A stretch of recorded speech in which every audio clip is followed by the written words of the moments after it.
Hey everyone, what's up? It's Babylonius from peakofserenity.com here with another guide video. This time to talk a little bit about the Windwalker Legendaries that we have available to us in Shadowlands. Which ones are useful, which ones you might use in different situations, and how you would go about using them.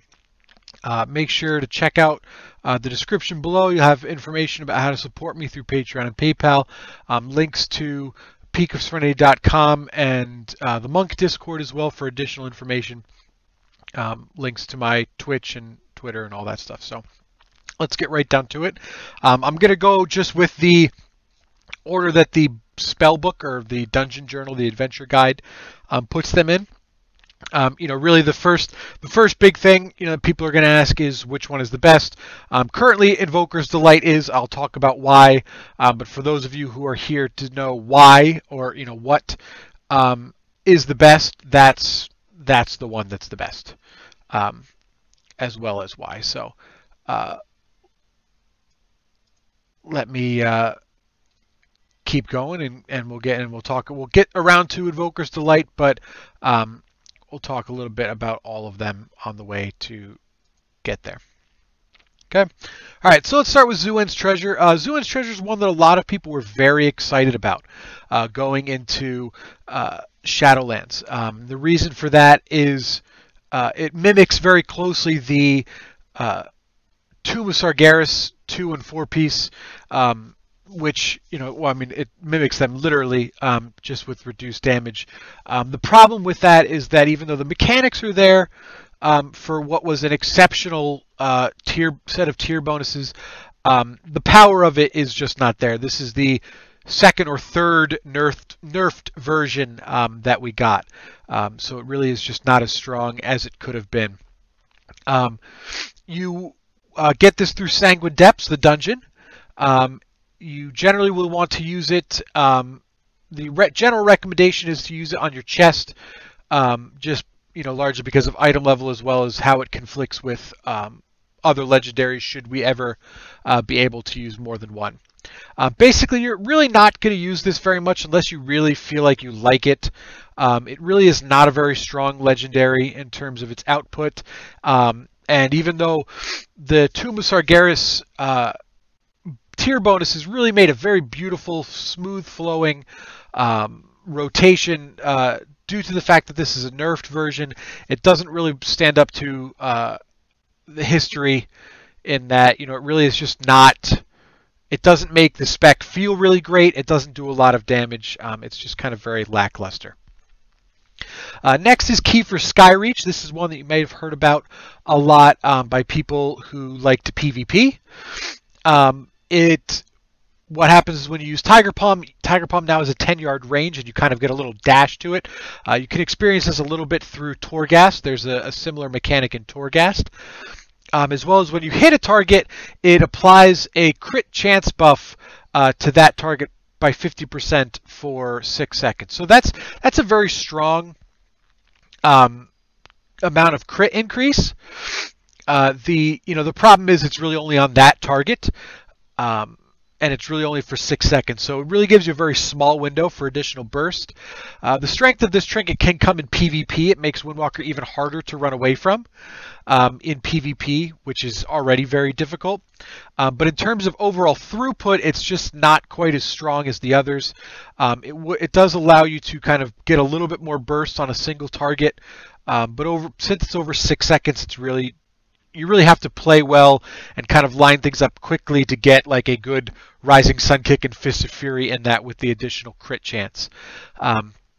So it can be useful, but really the biggest strength on it is that it because it can be used, but it's only 1 minute per target. So in a rated battleground, in a maybe a 3s match or a 2s match or stuff like that, you could theoretically put the crit chance buff on multiple targets and then get maybe a nice big spinning crane kick with additional crit chance, stuff like that. So there are kind of theoretical ways to do it, but it's something that people really have to play with and get to know and kind of experience for themselves. It's not something that you're going to just kind of pick up and know, oh, this is how I'm going to use it, or we could write in a guide, oh, this is this is how you should use it. It's going to be something that's very particular. But overall, it's kind of an average middle of the pack legendary, certainly with a little bit of a higher end maximum possibility.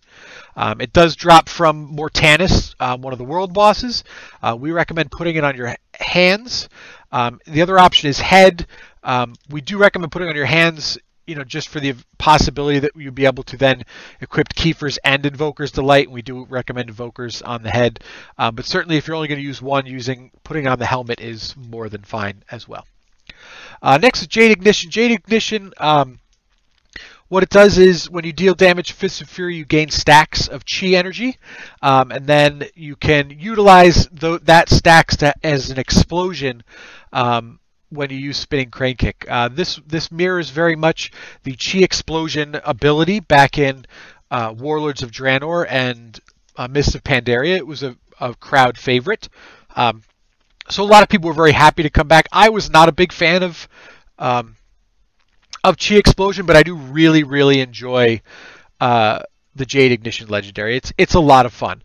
This is a very strong Legendary in AoE situations, just because you can get each target you hit gives you a stack. So if you have, every time you deal damage with Fist of Fury, which it deals damage 5 times, Fist of Fury can hit 5 targets. So after every Fist of Fury, you can be right at 25 stacks, which works out to a relatively healthy amount of AoE damage. The problem with it is that it's really very lackluster in single target, where you're just not getting the value or the number of stacks in between Spinning Crane Kick. You're not going to be holding your Spinning Crane Kick, and certainly in situations you might not be using you might be using hit combo, might not be using Dance of Chi-Ji, which would mean that you'd have to hard cast and utilize 2 chi to use this Jade Ignition Explosion, which kind of lessens the strength of it as well. Overall, though, a strong Legendary. Not the best, but strong, and I, in my playing with it, found it to be incredibly enjoyable. Next is Last Emperor's Capacitor. This was another to go back to Jade Ignition. The recommendation is to use it on your legs. Again, this is kind of a mix of wanting increased stats as well as looking at potential combinations with other legendaries. And it does drop from Torghast Layer 3 in the Soul Forges.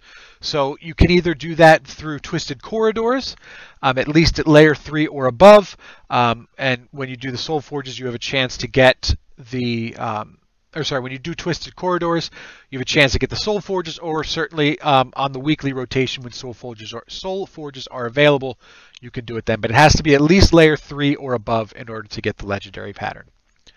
Next, we have Last Emperor's Capacitor. Like I said, another crowd favorite, one that is probably my least favorite.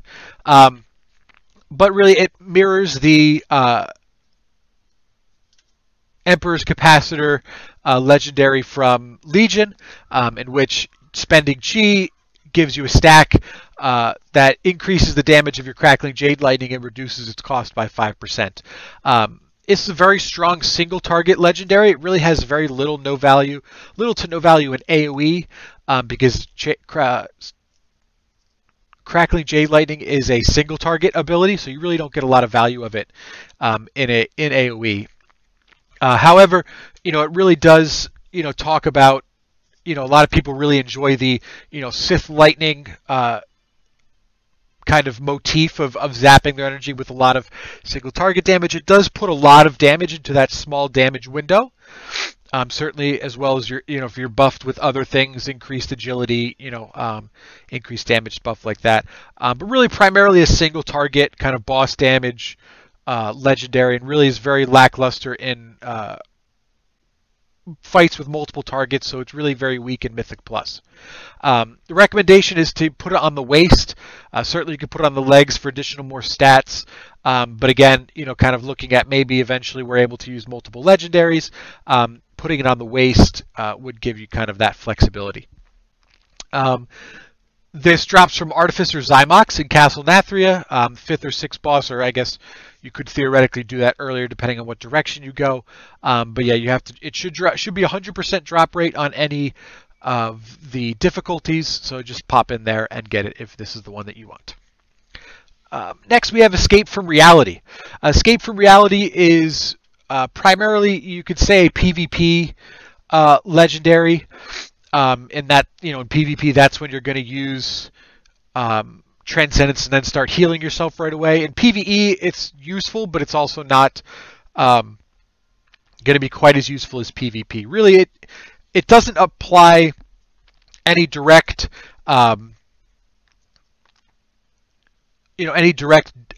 damage increase. It's a survival increase, but really it's just not very strong.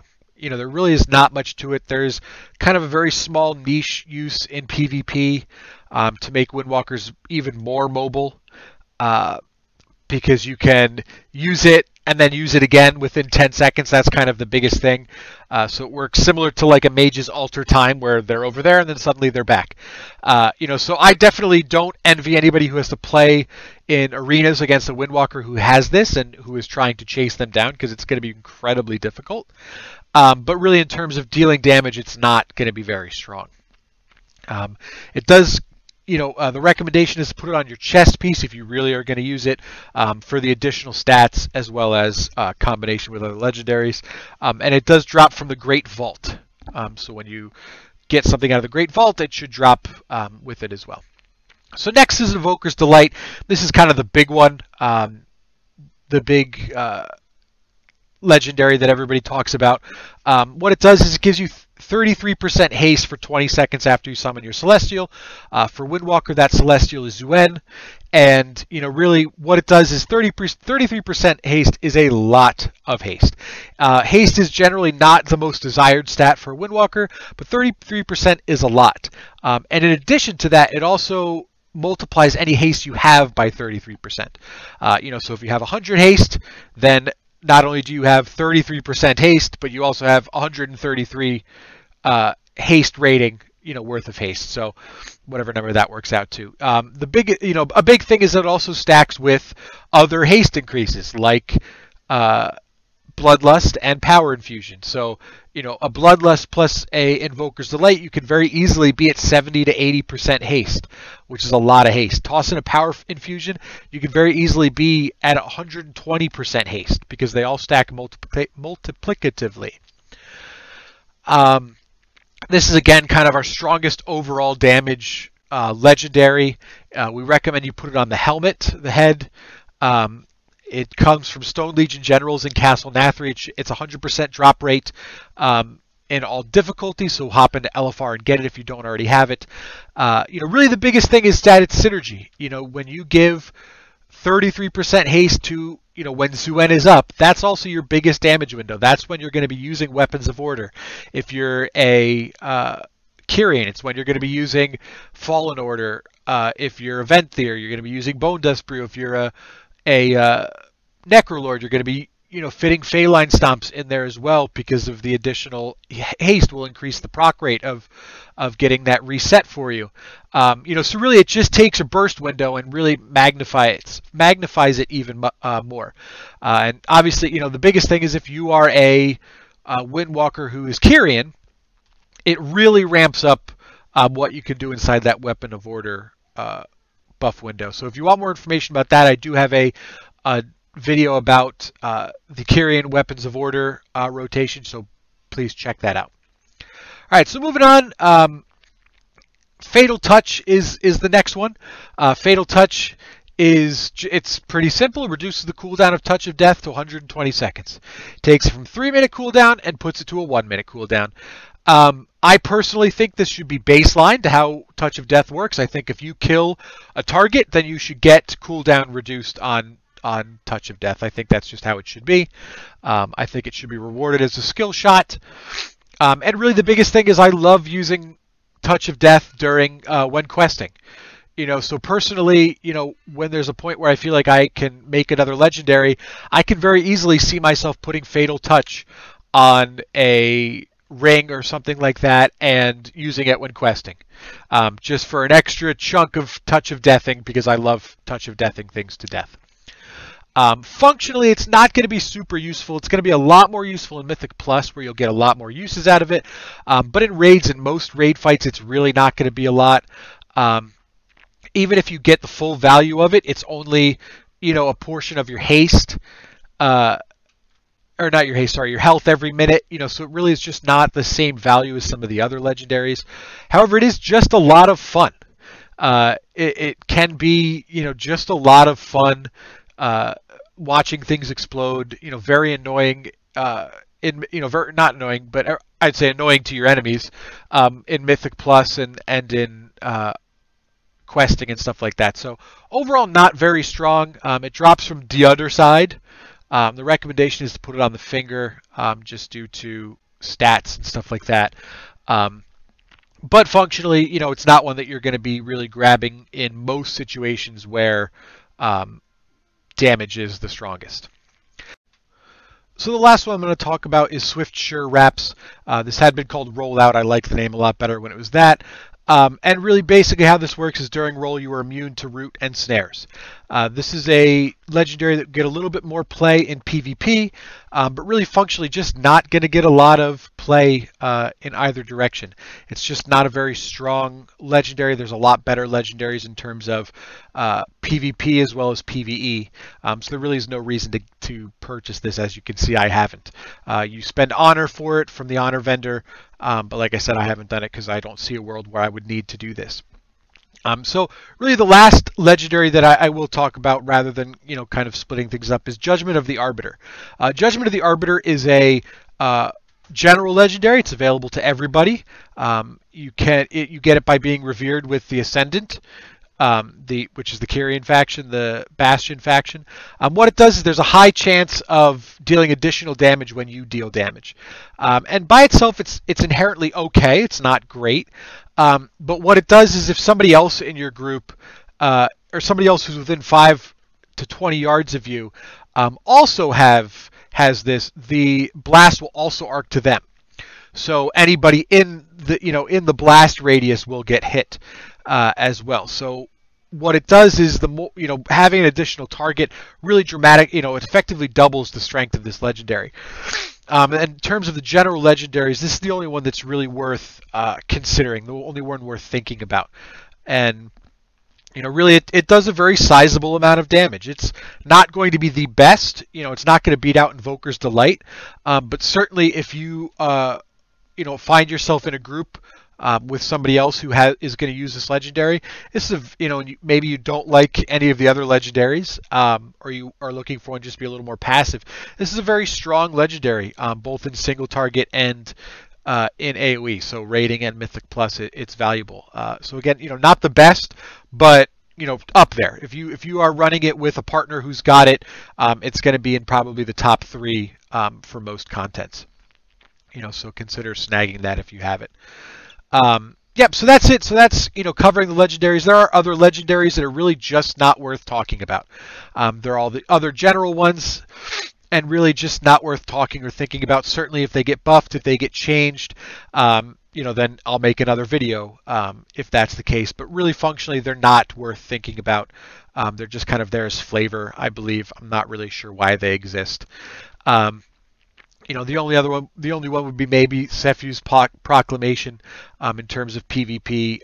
Sefu's was a very strong ring legendary back in Legion.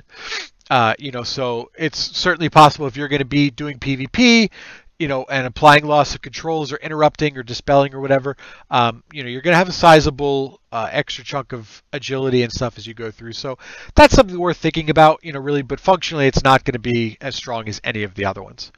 So thank you for watching. I hope that helped to clear up some of the legendary questions that people might have. Again, you can check out the description below for links for more information about me, how to support me through Patreon and PayPal, links to peakserenity.com and the Monk Discord, links to my Twitch stream, Weekors, stuff like that. But hopefully this was helpful in terms of explaining legendaries, and make sure to subscribe, like the video, check out the other videos on my channel where I talk about other things Windwalker. And so until next time, have a good night, morning, afternoon, whatever it is, wherever you are.